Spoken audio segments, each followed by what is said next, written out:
Kegiatan sosialisasi dan penyerahan secara simbolis jaminan sosial ketenagakerjaan bagi masyarakat Kota Ambon,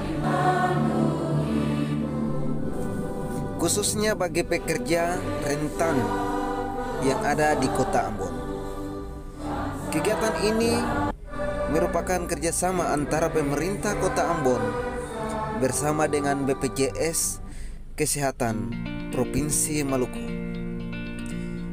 Kegiatan ini merupakan kedua kalinya dilaksanakan di Kota Ambon.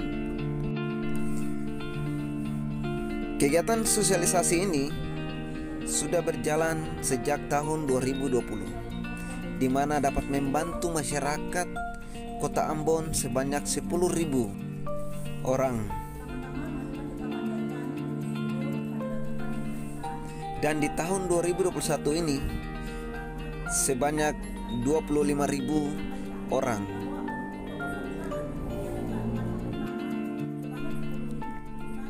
Dalam kegiatan sosialisasi ini juga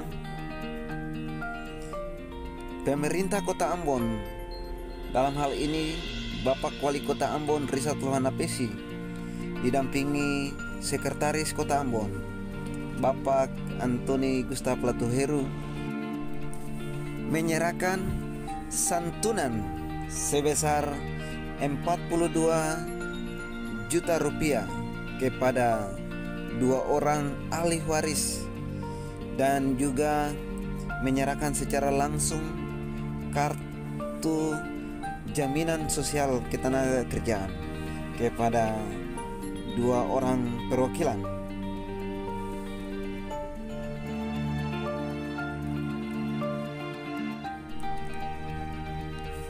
Program seperti ini menurut Wali Kota Ambon akan terus ditingkatkan.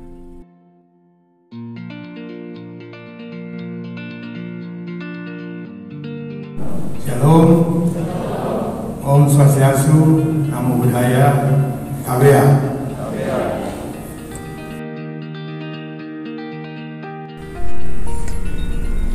Kegiatan ini dibuka langsung oleh Bapak Rizat Lohana Pesi sebagai Wali Kota Ambon.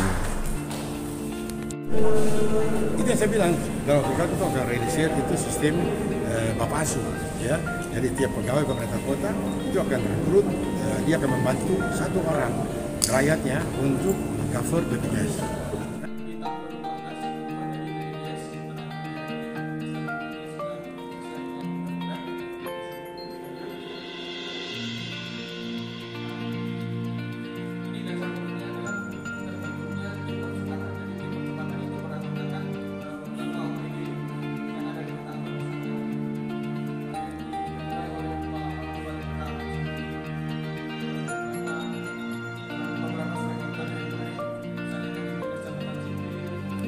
Tidak bisa membayarkan iuran pada kerjaan, makanya dibayarkan oleh pemerintah Kota Ambon sebagai wujud perlindungan kepada perlindungannya itu pemerintah Kota Ambon melindungi atas program. Hari ini kita ada sosialisasi Jaminan kecelakaan kerja. Yang kedua adalah jaminan kematian. penerimaan ahli waris dari jaminan kematian. Pesertanya itu bersifat wajib.